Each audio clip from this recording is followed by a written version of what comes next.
ನಿಮ್ಮ ಅಣ್ಣ ವಿನಯ್ ಅವರು ನಿಮ್ಮ ಸಿಸ್ಟರ್ ಒಳ್ಳೆ ವಿಷಯ ನಮ್ಗೆ ಹೇಳಿದ್ರು. ಬಹಳ ಒಳ್ಳೆ ಸ್ಟೂಡೆಂಟ್ ಅಂತೆ, ಬಹಳ ಒಳ್ಳೆ ಮಾರ್ಕ್ಸ್ ತಗೊಳ್ತಾ ಇದ್ದೀರಿ ಅಂತ, ಅಕಾಡೆಮಿಕ್ಸ್ ಅಲ್ಲಿ ತುಂಬಾ ಚೆನ್ನಾಗಿದ್ದೀರಿ ಅಂತ. ಅಷ್ಟೇನಿಲ್ಲ, ನನ್ನ ಕೊನೆಯ ತಂಗಿ she was the most brilliant member of the family, very brilliant student.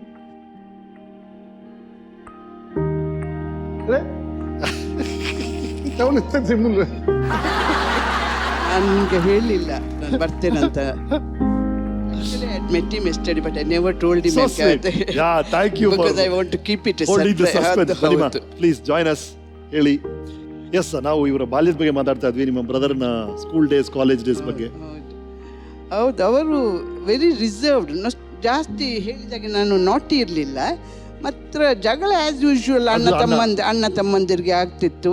ನನ್ನ ವಿನಯಣ್ಣ ಹೇಳಿದಂಗೆ ಮೋಸ್ಟ್ ಮೆಮೊರಬಲ್ ಥಿಂಗ್ ಅಂದರೆ ಅವನಷ್ಟು ಅವರು ಸ್ವಲ್ಪ ಕೇರ್ಲೆಸ್ ವಿನಯ. ಇವನೆಲ್ಲ ಕೇರ್ಫುಲ್ ಆಗಿ ಇಸ್ತ್ರಿ ಹಾಕಿ ಬರ್ತಾಳೆ, ಅದನ್ನು ತೆಗೆಯುವುದು. ಆವಾಗ ಸ್ವಲ್ಪ ಇವ ಜಗಳ ಮಾಡ್ತಿದ್ದರು. ರೈಟ್, ಈ ಥರ ಒಂದು ಹುದ್ದೆಯಲ್ಲಿ ಇರಬೇಕಾದ್ರೆ ಈ staying on the system every time. ಒಬ್ಬ ವ್ಯಕ್ತಿಯಾಗಿ ವಿರುದ್ಧವಾಗಿ, ಒಂದು ಇಡೀ ಸಿಸ್ಟಮ್ ವಿರುದ್ಧವಾಗಿರ್ತಾರೆ. ಹೌಸ್ ಫ್ಯಾಮಿಲಿ ಮೇಲೆ ಪ್ರೆಷರ್ ಆಗ್ತಿದೆ. We are all very proud of him. Very very proud. Pressure ಈಗ ಕೂಡ ಅವನು ತಿರುಗ್ತಾ ಇರ್ತಾನೆ, ಮನೆಯಲ್ಲಿ ಇರುವುದಿಲ್ಲ. ನಾವು ಯಾಕೆ ಹೇಳುವುದು, ಈ ಏಜಲ್ಲಿ ಸ್ವಲ್ಪ ರೆಸ್ಟ್ ಮಾಡು, take care of your health ಅಂತ. But I think he likes it and he likes mixing with people. ಎಲ್ಲದಕ್ಕಿಂತ ಅವ್ರು ಬಹಳ ಒಳ್ಳೆ ಮಾತು ಹೇಳಿದ್ರು. ಮುಂದಿನ ಪೀಳಿಗೆ ಹಿರಿಯರು ಇದೆಲ್ಲ ಹೇಳಿಲ್ವಲ್ಲ ಅಂತ ನಮ್ಮ ಮೇಲೆ ಹೇಳ್ಬಾರ್ದಲ್ಲ. ನಾವು ಪ್ರಯತ್ನ ಪಟ್ಲಿ ಅಟ್ಲೀಸ್ಟ್ ಯಾರೊಬ್ರು ಮಾಡ್ಬೇಕಲ್ಲ. ಕರೆಕ್ಟ್. Thank you ma'am. ಬನ್ನಿ ಸರ್, ಒಂದು ಬಹಳ ಸಾಮಾನ್ಯವಾದ ಕಂಪ್ಲೇಂಟ್ ನಾವೆಲ್ಲರೂ ತುಂಬಾ ಕಾಮನ್ ಆಗಿ ಕೇಳೋದು ಅಂದ್ರೆ, ಅವನು ದುಡ್ಡು ಮಾಡಲ್ಲ, ನನಗೂ ದುಡ್ಡು ಮಾಡಕ್ ಬಿಡಲ್ಲಪ್ಪ. ತುಂಬಾ ಈಸಿಯಾಗಿ ಜನ ಇನ್ನೊಬ್ಬರ ಬಗ್ಗೆ ಈ ತರ ಹೇಳ್ತಿರ್ತಾರೆ ಒಂದು ಆಫೀಸಲ್ಲಿ. ಈ ಹೋಲ್ ಆಟಿಟ್ಯೂಡ್ ಬಗ್ಗೆ ನಿಮ್ಗೆ ಏನ್ ಅನಿಸ್ತದೆ ಸರ್? ಯಾವ ರೀತಿಯಲ್ಲಿ ಸಮಾಜ ಪ್ರಾಮಾಣಿಕರನ್ನ ನೋಡ್ತಾ ಇದೆ ಅಂದ್ರೆ, ಬಿಡ್ರಿ ಅವನ್ನ ತಿನ್ನಲ್ಲ, ಇನ್ನೊಬ್ನಿಗೂ ತಿನ್ನಕ್ ಬಿಡಲ್ಲ, ಯೂಸ್ಲೆಸ್ ಜಾಬ್. ಹೌದು, ಇದು ಸರ್ವಸಾಧಾರಣವಾಗಿ ಮಾತಾಡೋ ವಿಚಾರ. ಭ್ರಷ್ಟರನ್ನ ಬಹಿಷ್ಕರಿಸುವಂತಹ ಒಂದು ಸಮಾಜವನ್ನು ನಾವು ಕಟ್ಟಬೇಕು. ಆವಾಗ ತಾನೇ ಈ ಸಮಾಜದಲ್ಲಿ ಶಾಂತಿ ಇರ್ತದೆ. ಇವಾಗ ರೈತರು ಆತ್ಮಹತ್ಯೆ ಮಾಡ್ತಾ ಇದ್ದಾರೆ, ಅದಕ್ಕೆ ಪರಿಹಾರ ಹುಡುಕೋ ಟೈಮೇ ಇಲ್ಲ. ಒಂದ್ಸಲ ಒಂದಷ್ಟು ಕಾಂಪೆನ್ಸೇಷನ್ ಕೊಟ್ಟು ಬಿಟ್ಬಿಡುದು ಅವ್ರನ್ನ. ಮುಂದೆ ಅದೇ ಕುಟುಂಬದವರು ಅದೇ ಜಮೀನನ್ನು ಹುಡ್ಬೇಕು. ಏನಾದ್ರೂ ಒಂದು ಪರ್ಮನೆಂಟ್ ಸೊಲ್ಯೂಷನ್ ಹುಡುಕುವಂತ ಇಚ್ಛೆನೇ ಇಲ್ಲ. ಪ್ರತಿಯೊಂದ್ಸಲ ಒಂದು ನಿರ್ಧಾರಕ್ಕೆ ಬರಬೇಕಾದ್ರೆ ಅದು ರಾಜಕೀಯ ಅಧಿಕಾರದಲ್ಲಿ ಇರ್ಬೋದು ಆಗ್ಬಹುದು ಅಥವಾ ಆಡಳಿತ ಅಧಿಕಾರದಲ್ಲಿ ಇರ್ಬೋದು. ಆ ನಿರ್ಧಾರಕ್ಕೆ ಬರಬೇಕಾದ್ರೆ ಒಂದು ಮೊದಲನೇ ಕ್ವಶನ್ ಅವರಲ್ಲಿ ನನಗೆ ಇದ್ರಲ್ಲಿ ಏನಿದೆ ಅಂತ, ನನಗೇನ್ ಲಾಭ, ನನಗೇನಿದೆ ಇದರಲ್ಲಿ ಅಂತ. ಕಳಪೆ ಕಾಮಗಾರಿಗಳು ಆಗ್ತಾ ಇದೆ, ಬೆಲೆ ಏರ್ತಾ ಇದೆ, ಇನ್ಫ್ಲೇಷನ್ ಅಷ್ಟೊಂದು ಮಟ್ಟಕ್ಕೆ ಹೋಗಿದೆ. ಇದನ್ನು ಕಂಡಾಗ ಇನ್ನು ಮುಂದಕ್ಕೆ ಏನು ಅನ್ನೋದನ್ನು ನನಗೆ ಒಂದು ಸಂಶಯ ಇದೆ. ಅದಕ್ಕಾಗಿ ಒಂದು ಪ್ರಯತ್ನ, ಮುಂದಿನ ಪೀಳಿಗೆ ಆದ್ರೂ ಏನಾದ್ರೂ ಸರಿ ಮಾಡ್ಕೊಳ್ಳಿ, ಇಲ್ಲದ್ರೆ ಖಂಡಿತ ಜೀವನದಲ್ಲಿ ಶಾಂತಿ ಇರಲ್ಲ. ಸೊ ಇದು ಮುಂದಿನ ಪೀಳಿಗೆಯಲ್ಲೇ ಆಗ್ಬೇಕು ಅಂತ ನೀವು ಮತ್ತೆ ಹೇಳ್ತಾ ಇರ್ತೀರಿ. ನಾನು ಒಂದು ಉದಾಹರಣೆ ಕೊಡ್ತೇನೆ. ಒಂದು ಶಾಲೆಗೆ ಒಂದು ಕೆಲವು ವರ್ಷದ ಹಿಂದೆ ಹೋಗಿದ್ದೆ, ಇಂಟರ್ನ್ಯಾಷನಲ್ ಶಾಲೆ. ವಿರಾಮದ ಸಮಯದಲ್ಲಿ ಪ್ರಾಂಶುಪಾಲರನ್ನು ಕೇಳಿದೆ, ಪಠ್ಯದಲ್ಲಿ ಏನಾದ್ರೂ ಮೌಲ್ಯದ ಬಗ್ಗೆ ಪಠ್ಯಗಳಿವೆ ಅಂತ. ಸರ್, ಎಲ್ಲಾ ಸಬ್ಜೆಕ್ಟ್ ಮೌಲ್ಯದ ಬಗ್ಗೆ ಅಷ್ಟೊಂದು ಮಾಹಿತಿ ಕೊಡ್ತೇವೆ. ಸ್ಕೂಲಿಂದ ಹೊರಗೆ ಬಂದ ತಕ್ಷಣ ಎಷ್ಟೊಂದು ಮಾಡಬಹುದು ಅಂದ್ರೆ, ಇವತ್ತು ಮೌಲ್ಯದ ಅರ್ಥ ರೂಪಾಯಿ ಆಣೆ ಪೈಸೆ, ಹಿಂದೆ ಮೌಲ್ಯದ ಅರ್ಥ ಬೇರೆನೇ ಇತ್ತು. ಅಂತ ಒಂದು ಮಟ್ಟಕ್ಕೆ ಬಂದಿದ್ದೇವೆ ನಾವು. ಜಾಸ್ತಿ ಓದ್ಬೇಕು, ದೊಡ್ಡವನಾಗ್ಬೇಕು, ಶ್ರೀಮಂತನು ಕೂಡ ಆಗ್ಬೇಕು. ಎಷ್ಟಾದ್ರೂ ಮಾಡ್ಕೊಳ್ಳಿ, ತೆರಿಗೆ ಕಟ್ಟಿ, ಇನ್ನೊಬ್ನ ಜೇಬಿ ಕೈ ಹಾಕಿ ತೆಗಿಬೇಡಿ. ಇನ್ನೊಬ್ಗೆ ಸಿಗಬೇಕಾದನ್ನ ಅದನ್ನ ವಂಚನೆ ಮಾಡಿ ತಗೊಳ್ಬೇಡಿ. ಅದು ದುರಾಸೆ. ನ್ಯಾಯವಾಗಿ ಸಂಪಾದನೆ ಆಸೆ ಎಲ್ರಿಗೂ ಇರಬೇಕು. ಹೌದು. ಅತಿ ಆಸೆ ಮಟ್ಟಕ್ಕೆ ಹೋದ್ರೆ ಸ್ವಲ್ಪ ಜಾಗರೂಕರಾಗಿರ್ಬೇಕು. ದುರಾಸೆ ಮಟ್ಟಕ್ಕೆ ಹೋದ್ರೆ ಮತ್ತೆ ವಾಪಸ್ ಬರೋಕೆ ಸಾಧ್ಯ ಇಲ್ಲ. And this whole culture of instant gratification, ತ್ವರಿತ ತೃಪ್ತಿ, ತಕ್ಷಣ ಸಿಕ್ಬಿಡ್ಬೇಕೆಲ್ಲ, ಆದಷ್ಟು ಬೇಗ ದುಡ್ಡು ಮಾಡ್ಬೇಕು, ಎಲ್ಲ ಬೇಗ ಆಗ್ಬೇಕು ಅನ್ನೋ ಈ ಕಲ್ಚರಿಂದ ಒಂದು ದೊಡ್ಡ ಸಮಸ್ಯೆ ಬರ್ತಿದ್ಯಾ ಅಂತ. ನಿಜವೇ ನೋಡಿ, ಪೋಷಕರಿಂದಲೂ ಈ ಮಾತು ಹೇಳ್ತಾ ಇಲ್ಲ. ಈ ನಡುವೆ ಮಕ್ಕಳು ಎಲ್ಲಿ ಕಲಿಯೋದು? ಟಿವಿ ನೋಡಿಯಾ? ಅಥವಾ ಶಾಲೆಯಲ್ಲಂತೂ ಈ ಪಠ್ಯಗಳು ಇಲ್ಲವೇ ಇಲ್ಲ. ಆದ್ರಿಂದ we are taking the society is taking us in a very wrong direction. ಇದನ್ನು ನಾವು ತಡೆ ಹಾಕ್ಬೇಕಾಗ್ತದೆ. ನೋಡಿ, ಇಲ್ಲದ್ರೆ ಥರ್ಡ್ ವರ್ಲ್ಡ್ ಕಂಟ್ರೀಸ್ ಅಲ್ಲಿ ಬಹಳಷ್ಟು, ಆಫ್ರಿಕಾದಲ್ಲೆಲ್ಲ, ಸೊಮಾಲಿಯಾ ಇಂತಹ ದೇಶಗಳೆಲ್ಲ ಆಗುದನ್ನು ನಾವು ನೋಡ್ತಾ ಇದ್ದೇವೆ. So we have to wake up.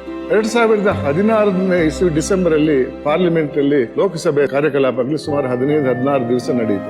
ಒಂದು ದಿನ ಆದ್ರೂ ಅಲ್ಲಿ ಒಂದು ವಿಚಾರ ಚರ್ಚೆಗೆ ಬರಲಿಲ್ಲ. ಗಲಾಟೆ ಆಯ್ತು ಹೊರತು ಇನ್ನು ಏನೂ ಆಗಿಲ್ಲ. ಒಂದು ಮಸೂದೆ ಜಾರಿಗೆ ಬರಲಿಲ್ಲ. ಇನ್ನು ಯಾವುದೇ ವಿಚಾರದಲ್ಲಿ ಮಾತಾಡಕ್ಕೆ ಬಿಡ್ಲಿಲ್ಲ. ಅವ್ರು ಮಾತಾಡಿದ್ರೆ ಇವ್ರು ಗಲಾಟೆ ಮಾಡಿದ್ರು, ಇವ್ರು ಮಾತಾಡಿದ್ರೆ ಅವ್ರು ಗಲಾಟೆ ಮಾಡಿದ್ರು. ಒಂದು ದಿವಸದ ಲೋಕಸಭೆಯ ಖರ್ಚು, ಬರೀ ಲೋಕಸಭೆಯ ಖರ್ಚು ಒಂದು ದಿವಸಕ್ಕೆ 10 ಕೋಟಿ ರೂಪಾಯಿ. ಇಷ್ಟೊಂದು ಹಣ ಈ ರೀತಿ ದ್ವಂದ್ವವಾಗಿ ಹೋಗ್ತದಲ್ಲ, ಇದಕ್ಕೆ ಯಾರು ಜವಾಬ್ದಾರಿ ಇಲ್ಲ? ಎಷ್ಟೊಂದು ಸಂಬಳ ಕೊಡ್ತಾರೆ ಇವರಿಗೆ, ಚುನಾಯಿತ ಪ್ರತಿನಿಧಿಗಳಿಗೆ. ಅಲ್ಲಿ ಹೋಗಿ ಏನ್ ಮಾಡ್ತಾ ಇದ್ದಾರೆ? ಎಲೆಕ್ಷನ್ ವಾಚ್ ಅಂತ ಒಂದು ಮ್ಯಾಗಝಿನ್ ಇದೆ. ಅವರು 2004ರಿಂದ 2009ರವರೆಗೆ ಇದ್ದಂತ ಲೋಕಸಭೆಯ ಒಂದು ಪರ್ಫಾರ್ಮೆನ್ಸ್ ಆಡಿಟ್ ಅಂತ ಮಾಡ್ತಾರೆ. ಆ ಆಡಿಟ್ ಪ್ರಕಾರ 5 ವರ್ಷ ಅವಧಿಯಲ್ಲಿ 430 ಜನ ಇದ್ದಂತ ಲೋಕಸಭೆಯಲ್ಲಿ ಒಂದು ಸಲ ಆಗಿದ್ದು ಮಾತಾಡಿದವರು ಬರೀ 174 ಜನ ಮಾತ್ರ. ಮಿಕ್ಕಿದವರು ಕೈ ತುಂಬಾ ಸಂಬಳ ಪಡಿತಾ ಇದ್ದಾರೆ. ಅಷ್ಟೊಂದು ಸೌಲಭ್ಯಗಳು ಇವೆ ಅವರಿಗೆ. ನಮ್ಮ ಪ್ರತಿನಿಧಿಯಾಗಿ ನಾವು ಕಳಿಸ್ತಾ ಇದ್ದೇವೆ. ಆದ್ರೆ ಅವರ ಭಾವನೆಗಳೇನು? ನಮ್ಮ ಪ್ರತಿನಿಧಿಗಳು ಅವ್ರು ಅರ್ಥ ಮಾಡ್ಕೊಳ್ಬೇಕು. ನಮ್ಮ ಜನತಾ ಸೇವಕರಾಗಿ ಹೋಗ್ತಾ ಇದ್ದೀರಿ, ಜನತಾ ಮಾಲೀಕರಲ್ಲ ನೀವು, ಸೇವೆ ಮಾಡಿ ಅಂತ. ನೋಡ್ತಾ ಇರ್ತೀರಲ್ಲ, ಇವತ್ತು ಇನೋವಾ ಗಾಡಿ ಹೋಗ್ತಾ ಇರ್ತದೆ. ಆ ಫ್ರಂಟ್ ಸೀಟ್ ಅಲ್ಲಿ ಕೂತವನು ಡ್ರೈವರ್ ಮಾತ್ರ ಅಲ್ಲ, ಕೂತವನು ಕೂಡ ಬೆಲ್ಟ್ ಹಾಕ್ಲೇಬೇಕು. ಯಾಕಂದ್ರೆ ಸೇಫ್ಟಿ ಡ್ರೈವರ್ಗೆ ಒಬ್ಬರಿಗಲ್ಲ. ಬ್ರೇಕ್ ಹೊಡೆದಾಗ ಮುಂದಕ್ಕೆ ಹೋಗುದು 2 ಜನರು ಹೋಗ್ತಾರೆ. ಮುಖ್ಯಮಂತ್ರಿಗಳೇ ಇರ್ಬೋದು, ಮಂತ್ರಿಗಳೇ ಇರ್ಬೋದು, ಅಥವಾ MLA MP ಗಳು, ಒಬ್ರು ಎಲ್ಲ ಫ್ರಂಟ್ ಸೀಟ್ ಅಲ್ಲಿ ಕೂತಿರ್ತಾರೆ, ಆದ್ರೆ ಬೆಲ್ಟ್ ಒಬ್ರು ಹಾಕಲ್ಲ. ಏನ್ ಸಂದೇಶ ನೀವು ಸಂದೇಶ ಕಳಿಸ್ತಾ ಇದ್ರೆ ನೀವು ಜನರಿಗೆ? ಮತ್ತೆ ದೊಡ್ಡ ದೊಡ್ಡ ಬೋರ್ಡ್ಗಳು, ವಿಧಾನಸಭಾ ಸದಸ್ಯರು ಆ ಕಾರಲ್ಲಿ. ಅಲ್ಲಿ ಏರ್ಪೋರ್ಟ್ ಇಂದ ಬರ್ತಾ ಇದ್ದಾಗ ಒಂದು ಯಾವುದೋ ಒಂದು ಹಳ್ಳಿ ಇದೆ, ಆ ಪಂಚಾಯತ್ ಅಧ್ಯಕ್ಷರು ಕೂಡ ಅದರಲ್ಲಿ ದೊಡ್ಡ ಬೋರ್ಡ್ ಹಾಕಿದ್ದಾರೆ, ಇಂಥ ಪಂಚಾಯತಿನ ಅಧ್ಯಕ್ಷರು. ಇದು ಏನ್ ತೋರಿಸ್ತಾ ಇದೆ? ಅವರ ದರ್ಪ. ನಮ್ಮ ಸಂವಿಧಾನದಲ್ಲಿ 3 ಸಂಸ್ಥೆಗಳನ್ನು ಕಟ್ಟಿದ್ದಾರೆ: ಶಾಸಕಾಂಗ, ಕಾರ್ಯಾಂಗ, ನ್ಯಾಯಾಂಗ. 4ನೇದು ಮಾಧ್ಯಮ. ಅದು ನಮ್ಮ ಸಂವಿಧಾನದಲ್ಲಿ ಸೃಷ್ಟಿಯಾದಂತಹ ಸಂಸ್ಥೆ ಅಲ್ಲ, ತನ್ನದೇ ಆದ ಒಂದು ಉತ್ತಮವಾದ ಕೆಲಸದಿಂದ ಜನರ ಪ್ರೀತಿಗೆ ಪಾತ್ರರಾಗಿ ಜನರು ಅದನ್ನ 4th ಎಸ್ಟೇಟ್ ಅಂತ ಕರೀತಾರೆ, 4ನೇ ಸ್ತಂಭ ಅಂತ ಕರೀತಾರೆ. ಇವಾಗ ಏನಾಗಿದೆ ಮಾಧ್ಯಮದಲ್ಲಿ? 3-4 ವರ್ಷದಿಂದ ನೀರಾ ರಾಡಿಯೋ ಅನ್ನೋ ಒಂದು ಹೆಸರು ಕೇಳಿರ್ಬೇಕು ನೀವು. ಹಣ ತಗೊಂಡು ಸುಳ್ಳು ವರದಿ ಮಾಡುವುದು ಪೇಪರ್ ಅಲ್ಲಿ, ಪೇಡ್ ನ್ಯೂಸ್ ಕಾನ್ಸೆಪ್ಟ್. ಈ ಭ್ರಷ್ಟಾಚಾರ ಎಷ್ಟೊಂದು ಮುಂದಕ್ಕೆ ಹೋಗ್ತದೆ ನೋಡಿ. ಇದೆಲ್ಲ ಕುಸಿತಗಳು ಏನಂದ್ರೆ, ಅದೇ ಸಮಾಜದಿಂದ ನೀವು ಶಾಸಕರಾಗ್ತೀರಾ, ಅದೇ ಸಮಾಜದಿಂದ ನೀವು IAS IPS ಆಗ್ತೀರಾ, ಅದೇ ಸಮಾಜದಿಂದ ನೀವು ನ್ಯಾಯಾಧೀಶರಾಗ್ತೀರಾ. ಇದೇ ಸಮಾಜದಿಂದ ಹೋದವರು. ಯಾವ ರೀತಿಯಲ್ಲಿ ಮಾಡ್ತೀರಿ ನೀವು ಬದಲಾವಣೆ? ನೋಡಿ, ಸಮಾಜವನ್ನ ಬದಲಾಯಿಸಬೇಕು, ದೊಡ್ಡ ಕಷ್ಟ. ನೀವು ಹೇಳಿದ್ ಬಹಳ ಚೆನ್ನಾಗಿದೆ ಸರ್. ನ್ಯಾಯಾಂಗ ಇರ್ಬೋದು, ಶಾಸಕಾಂಗ ಇರ್ಬೋದು, ಎಲ್ಲರೂ ಬರ್ತಾ ಇರೋದು ಈ ಸಮಾಜದಿಂದ. ಅಸಲು ಓವರ್ ಆಲ್ ಸೊಸೈಟಿನೇ ಚೇಂಜ್ ಆಗಬೇಕು. ಒಂದೇನಂದ್ರೆ, ಇದು ನನ್ನ ಪುಣ್ಯ. ನಾನು ಹೋದಂತ ಶಾಲೆಗಳು ಕೂಡ ಮೌಲ್ಯದ ಬಗ್ಗೆ ಒತ್ತಿ ಹೇಳ್ತಾ ಇದ್ರು. ಅದರಿಂದಾಗಿ ಯಾವುದೇ ಒಂದು ದುರಾಸೆ ಇಟ್ಕೊಂಡಿಲ್ಲ.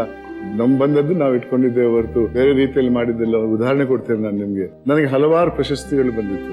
2011ರಲ್ಲಿ ಐಮಾ ಅಂತ ಒಂದು ಸಂಸ್ಥೆ ಇದೆ, ಆಲ್ ಇಂಡಿಯಾ ಮ್ಯಾನೇಜ್ಮೆಂಟ್ ಅಸೋಸಿಯೇಷನ್. ಅವರೊಂದು ಪ್ರಶಸ್ತಿ ಕೊಡ್ತಾರೆ. ಅದ್ರ ಜೊತೆ 51,000 ರೂಪಾಯಿ ಕೊಟ್ಟರು. ನಾನು ಅದನ್ನ ನಮ್ಮ ಜಯದೇವ ಆಸ್ಪತ್ರೆಗೆ ಕೊಟ್ಟೆ, 51,000 ರೂಪಾಯಿ. ಲಾತೂರಲ್ಲಿ ಒಂದು ಸಂಸ್ಥೆಯವರು ನನಗೆ 2.5 ಲಕ್ಷ ಕೊಟ್ಟರು ಒಂದು ಪ್ರಶಸ್ತಿ ಜೊತೆ.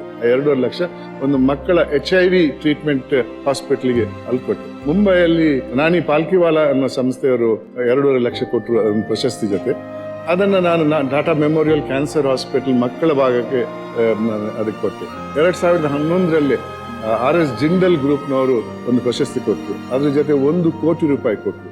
ಆವಾಗ ನಮ್ಮ VK ಸಿಂಗ್ ಅವರು ಭಾರತ ಆರ್ಮಿ ಕಮಾಂಡರ್ ಆಗಿದ್ರು. ಅವ್ರಿಗೆ ಫೋನ್ ಮಾಡಿ ಹೇಳಿದೆ, ಅವ್ರು ನನ್ಗೆ 1 ಕೋಟಿ ರೂಪಾಯಿ ಕೊಡ್ತಾ ಇದ್ದಾರೆ, ನಾನು ಆರ್ಮಿ ಕೊಡ್ಬೇಕಂತ ಇದ್ದೇನೆ, ಯಾವ ಸಂಸ್ಥೆಗೆ ಕೊಡ್ಲಿ ಅಂತ.